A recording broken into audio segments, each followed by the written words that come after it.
జీతాలు పెంచాలంటూ చంద్రబాబుని కాంట్రాక్ట్ ఉద్యోగులు అంగన్వాడీ వర్కర్స్ ధర్నాలు చేస్తున్నారు. దీనిపైన మీ అభిప్రాయం ఏంటి సార్? మీరు అంగన్వాడీ వర్కర్స్ ధర్నాలు చేస్తున్నారు, కాంట్రాక్టర్ ధర్నాలు చేస్తున్నారు అంటే వాస్తవమే. ఇవాళ నువ్వు పెంచిన ధరలను చూసుకుంటే వాళ్ళు జీతాలు లేవు.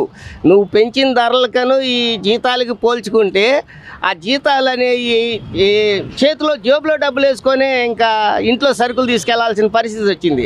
వాళ్ళ జీతాలు పెంచడం అని అడగటం కరెక్టే. అంగన్వాడీ టీచర్లు ధర్నా చేస్తున్నారంటే ఇది ఇప్పుడే కాదు, గత 15 ఏళ్ల కిందట కూడా ఇలాగే జరిగింది.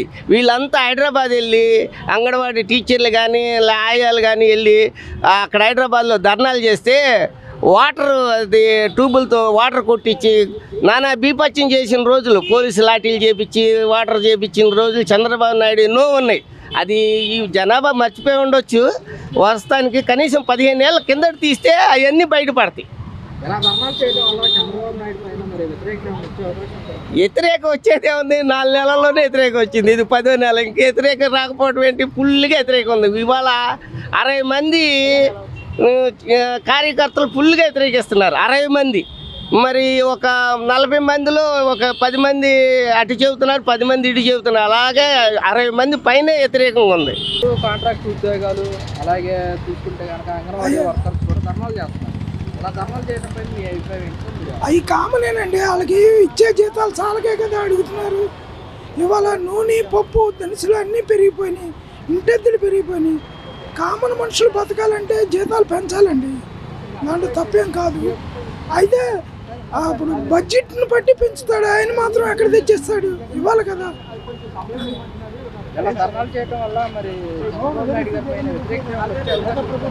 వ్యతిరేకం ఏముండదండి, కామనే. ఎంప్లాయీలు చేసే ధర్మం కామనే. అంగన్వాడీ ఉద్యోగులు అలాగే కాంట్రాక్ట్ ఉద్యోగులు కూడా ధర్నా చౌక్లో ధర్నాలు చేస్తున్నారు. మాకు జీతాలు పెంచాలంటూ మీరేమంటారు సార్ ఈ ధర్నాల పైన? జీతాలు పెంచేది ఏముందండి, వాళ్ళే అంగన్వాడీలో ఇంతవరకు వాళ్ళు ఇలాగ ధర్నాలు చేసిన అసలు ఇంతవరకు లేదు. మీకేంటంటే పరిపాలన కుదరక మిమ్మల్ని మీద ధర్నా చేస్తున్నారు వీళ్ళు. మీరు జీతాలు పెంచి లేకపోతే వాలంటీర్లను పెట్టుకొని అన్నీ పెట్టుకుంటే మీకు సక్రంగా ఉంటుంది. మీకు గవర్నమెంట్ అంటే కుదరక మీరు ఇలా చేస్తున్నారు. మీకు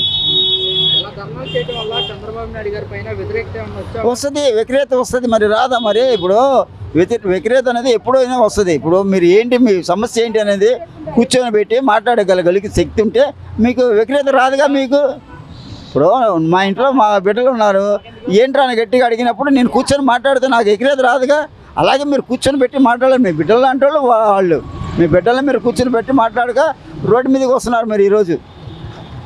అది ప్రభుత్వం అధికారంలోకి రాకముందు ఎన్నికల ప్రచారాల్లో అందరికీ మేము జీతాలు పెంచుతాము, అందరికీ అండగా ఉంటాము చెప్పారుగా. వాలంటీర్లు ప్రతి ఒక్క వాలంటీర్కి 10,000 రూపాయలు నేను ఇచ్చి మిమ్మల్ని అందరినీ పోషిస్తానని చెప్పి మాట ఇచ్చింది ఘనత మీ చంద్రబాబు గారితో మీరేగా చెప్పింది. మరి తీసుకున్నారా? లేదే. అన్ని ఉత్త మాటలు. ఏమి ఇచ్చారు మీరు? పలాందేమిలా ఏమండి? మీ పార్టీ పెట్టింది ఎన్టీ రామారావు గారు అన్నప్పుడు మీ కుర్రోళ్ళు మేము ఇవాళ మాకు 70 సంవత్సరాలు వచ్చింది సార్ చేసేవాడు. ఎన్టీ రామారావు గారికి ఒక సినిమా కూడా తీశాడు, కంచుకోట అని. కంచుకోట సినిమాలో అర్ధరాత్రి వెళ్ళి లేని వాళ్ళని ఉన్నవాడు మొత్తాన్ని దోచుకొచ్చి గుర్రం వేసుకుని వెళ్ళి ముఖాన్ని గుడ్డ కట్టుకొని తెల్లవారే లేని వాళ్ళందరికీ పంచిపెట్టేవాడు ఎన్టీ రామారావు గారు. ఆ ఘనత రామారావు గారికే దక్కింది. మీ వల్ల కాదు సార్ అది. లేని వాళ్ళకి ఎన్నో పథకాలు పెట్టాడు. ఎన్ని పథకాలు కూడా ఎవరు పెట్టారండి? ఎవరైనా పెట్టారా? ఎవరు పెట్టాల? జగన్ పెట్టాడు. ధర్నాలు చేస్తాను. కూటమి ప్రభుత్వం ఏదో చేస్తుందనే ఆశతో వీళ్ళందరూ నిలబడి చేస్తున్నారు ధర్నా.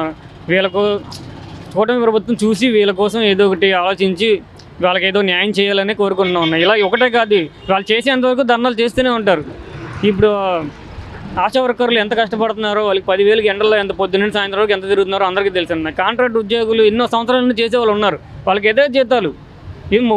వాళ్ళు ముసలమ్మలు కూడా ఉన్నారన్న 30 సంవత్సరాలు 40 సంవత్సరాల నుంచి చేసేవాళ్ళు ఉన్నారు. వాళ్ళకి పర్మనెంట్ చేయలేదు. కొన్ని పర్మనెంట్ అవసరంలా జీతాలు పెంచితే సరిపోతుంది కదన్న. వాళ్ళకి వాళ్ళు జీతాలు పెంచే వరకు ఆ ధర్నా వాళ్ళు వదిలిపెట్టరు. వాళ్ళకి ఏదో న్యాయం చేయాలని కూటమి ప్రభుత్వాన్ని నేను చెప్తున్నాను. ఇలా ధర్నాలు చేయడం వల్ల చంద్రబాబు నాయుడు గారి పైన మరి వ్యతిరేకత వచ్చే అవకాశం ఉంటుంది?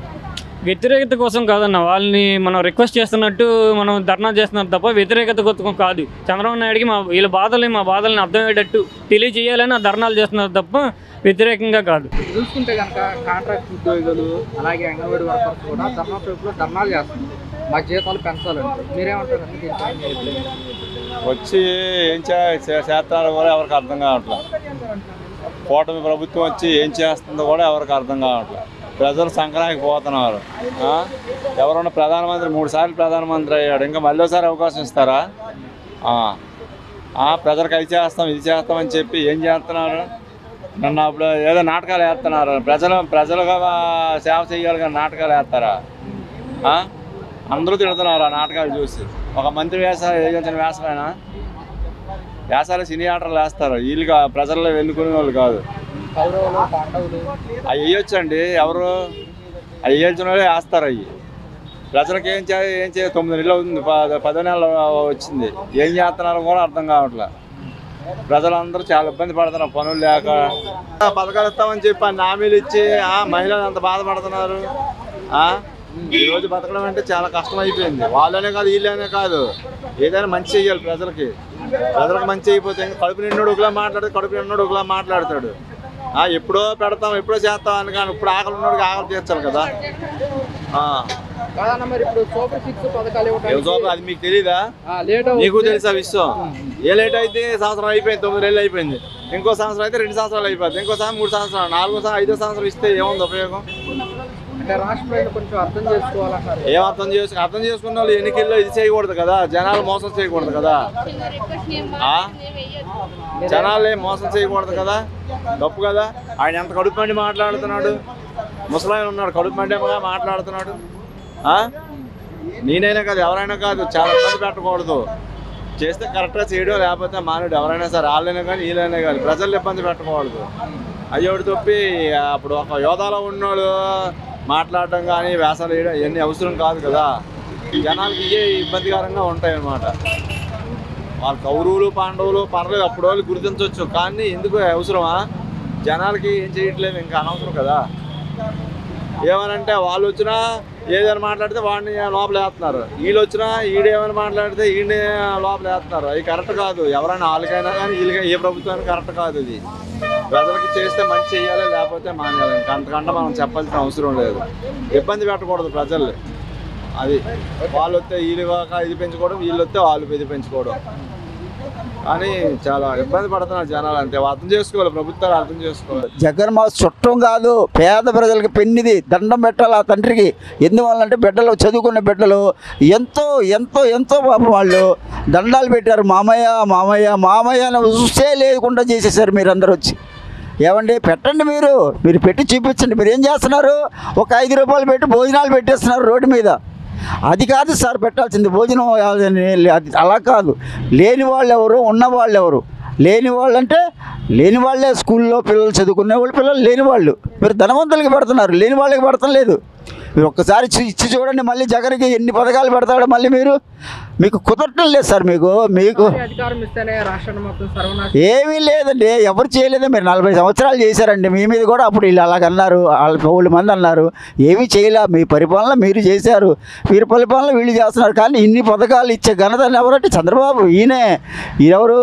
ఒక జగన్ వల్ల అయింది, అది మీ వల్ల కాలేదు. అది మీకు ఎప్పుడైనా తెలుసా? ఇన్ని పథకాలు ఉంటాయి, ఇన్ని పథకాలు ఇవ్వచ్చు, ఇన్ని పథకాలు గవర్నమెంట్ నుంచి డబ్బే వస్తే ఆ డబ్బే కదా తెచ్చింది. అప్పుడు జేబులో డబ్బులు మనం ఇయ్యం కదా.